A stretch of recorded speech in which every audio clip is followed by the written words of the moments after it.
به یگان مبالغه برخورد تشکیلات تروریستی اکستریمیستی سابق حزب نهضت اسلامی به اهل قلم و فرهنگیان و عموما اهل زیاد تصور ناکردنی است. در نتیجه عملهای وحشت‌انگیز و دهشتبار و رذیلانه تروریستان نهضتی، فرزندان فرزانه ملت که کشور محبوب آن را با زحمت و مشقت‌های بی‌مثل به جهانیان معرفی کردند، به طور وحشیانه به قتل رسانیده شدند که با شنیدنش هر انسان انگشت حیرت می‌گزد و از آن افسوس می‌خورد که در بین این ملت کهن بنیاد و این وطن عزیزمان همین گونه نوجوان مردان، ناتوان بینان، حسودخوران، اهریمن سیرتان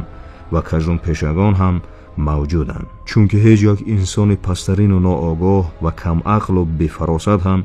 به ملت و میهن خویش چنین بدکرداری، خیانتکاری، دشمنی و نوجوان مردی را روا نمی‌بیند. ولی نسبت به مردم کشور ما، اکستریمیستان و تروریستان نهضتی توانستند که چنین عملهای زشت و کردارهای رذیلانه را انجام دهند. امروز ضرور و ناگزیر است که تا اهل جامعه درک نمایند که بیش از 100 نفر دانشمندان، فرهنگیان، روزنامه‌نگاران و دیگر شخصیت‌های صاحب نام میهن را محض با دستور تشکیلات تروریستی اکستریمیستی سابق حزب نهضت اسلامی به قتل رسانیده بودند.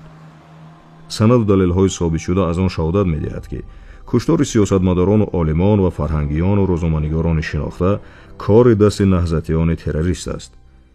از جمله محمد عاصمی،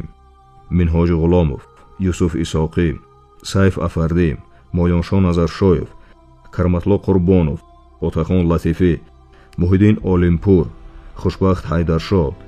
جمعخان حاتمی، مرادالله شیرعلیزاده، سفرعلی کنجایف، کریم یولداشев، نورالله ویدلویف، سرگей سیدکوفسکی، منورشاه نظریف، سیفالدین سنگوف، ویکتور نیکولین و دیگران از جانب نمایندگان و پیروان تشکیلات تروریستی اکستریمیستی سابق حزب نهضت اسلامی با دستور و هدایت‌های خدمات مخصوص کشور به مردم تاجیک معلوم عملی شده است.